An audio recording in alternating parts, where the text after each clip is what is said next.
Thanks for watching.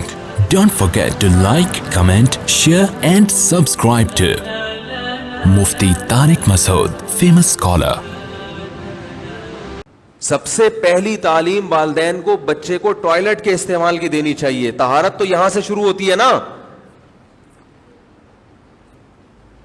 طہارت کہاں سے شروع ہوتی ہے؟ سب سے پہلے قضائے حاجت کا طریقہ, استنجا کیسے کرنا ہے. نبی صلی اللہ علیہ وسلم نے صحابہ کو یہ بھی سکھایا ہے. اعتراض کیا کرتے تھے کہ تمہارے نبی تمہیں یہ بھی سکھا رہے ہیں, تو پتہ چلا بھائی یہ بھی سیکھنے کی چیز ہے. اگر بچپن میں بچے کو نہیں سکھائیں گے وہ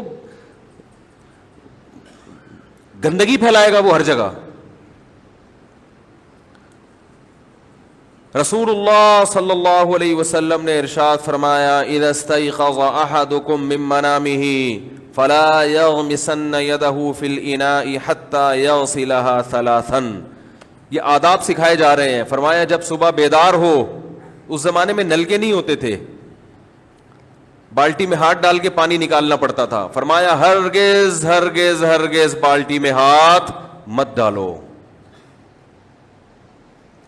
حالانکہ صبح ہم اٹھے ہیں تو ہمیں کوئی ہاتھ پہ گندگی نظر نہیں آ رہی, لیکن بھائی ممکن ہے کہ رات فَإِنَّهُ لَا يَدْرِي أَيْنَ بَاتَتْ يَدُهُ. فرمایا اس کو پتہ نہیں اس کے ہاتھ نے رات کہاں گزاری ہے.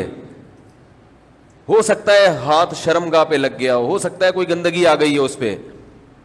فرمایا پہلے 3 دفعہ اس کو الگ سے دھو, کسی مگے کے ذریعے یا کسی اور طریقے سے.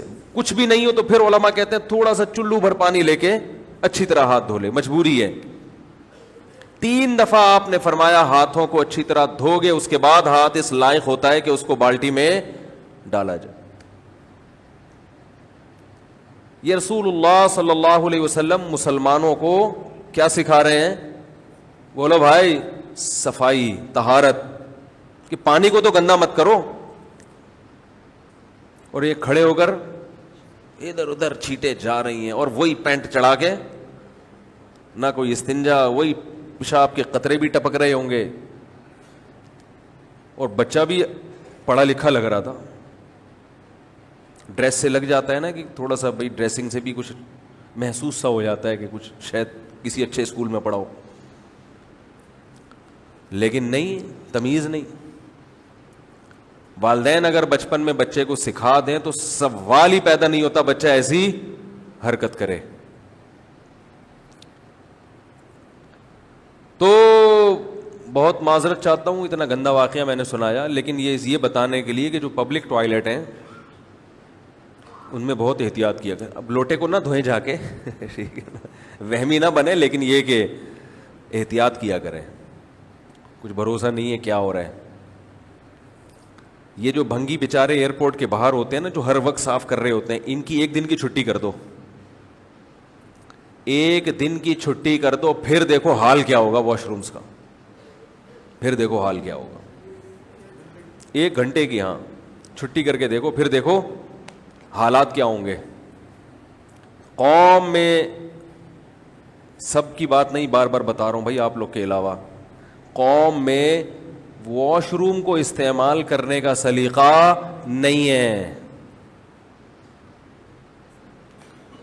بات سے بات چلنے کے لیے تو تھوڑی سی گندی باتیں اور بھی کر لیتے ہیں, کیا کریں. ہمارے حضرت تو صفائی کے بہت زیادہ خیال کیا کرتے تھے. ہمیں یاد ہے ایک طالب علم واش روم سے باہر آیا تو ہمارے حضرت کے خلیفہ تھے, نائب تھے, ان کو واش روم جانا تھا. وہ گئے تو واپس آ گئے ایک دم. انہوں نے کہا بھائی اس کو صاف تو کرو. وہ طالب علم نے کہا کہ صاف ہے, کچھ بھی نظر نہیں آ رہا. تو انہوں نے کہا یہ جو گندگی ہے نا, اب کیا بتائیں, بس اس میں اچھی طرح پانی بہا دیا کرو. خلاصہ یہ نکلا, اپنی گندگی کسی کو دکھاؤ مت. تو والدین کو چاہیے کہ خود بھی یہ چیزوں پر عمل کریں. بھائی بچوں کو سب سے پہلے کیا سکھانا ہے؟ بچوں کو کھانے کے آداب بعد میں سکھائیں, ٹھیک ہے نا.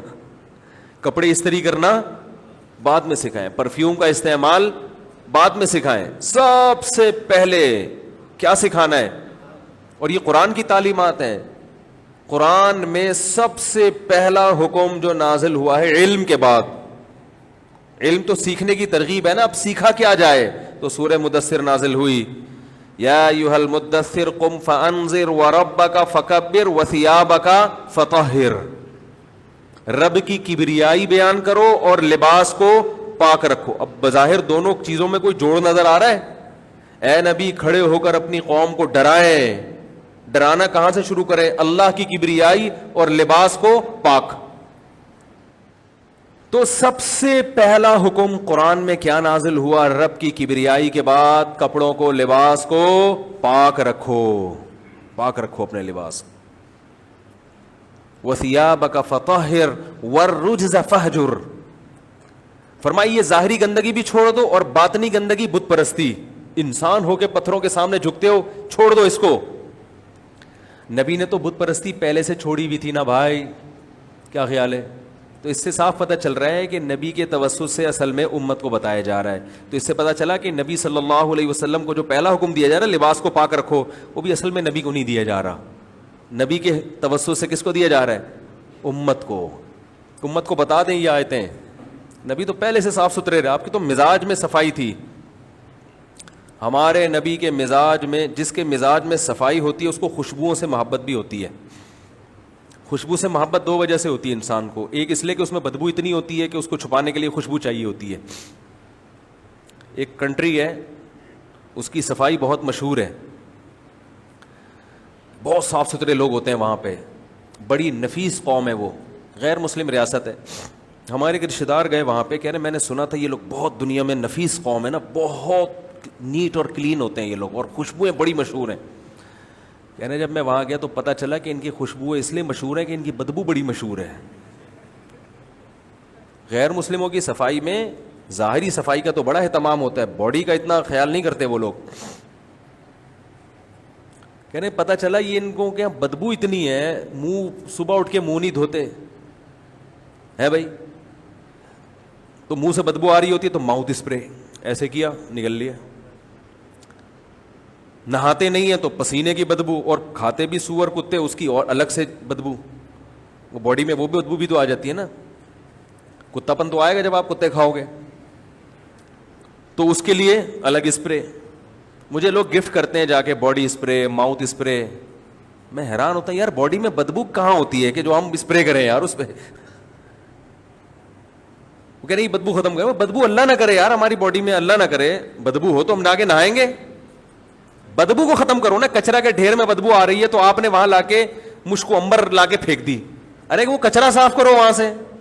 پھر آپ گملے لگاؤ, اس میں گلاب کے پھول بھی لگاؤ, اور آپ اس میں چمیلی بھی لگاؤ, رات کی رانی بھی لگاؤ, پھر مزہ آئے گا. کچرے کے ڈھیر میں رات کی رانی اس لیے لگا دی تاکہ یہ بدبو چھپ جائے. اس کا مطلب آپ نفیس نہیں ہیں, آپ یعنی بہت ہی وہ ہیں, اتنے گندے ہیں معذرت کے ساتھ. آپ نہیں, اگر آپ ایسا کریں تو, اور مجھے پتہ ہے آپ ایسا نہیں کرتے.